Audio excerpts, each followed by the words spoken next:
SmartLink's DAP data acquisition platform. DAP radar, speed sensor installation instructions. The toolless sensor unit attaches to the luminaire receptacle by aligning the pins and turning the unit to lock it in place. The locking ring can be loosened to position the speed sensor to face towards the required detection area.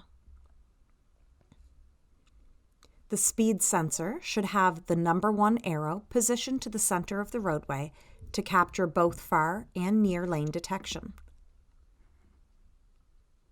Once positioned, the locking ring can be tightened until the arrows align with the seal verification indicator.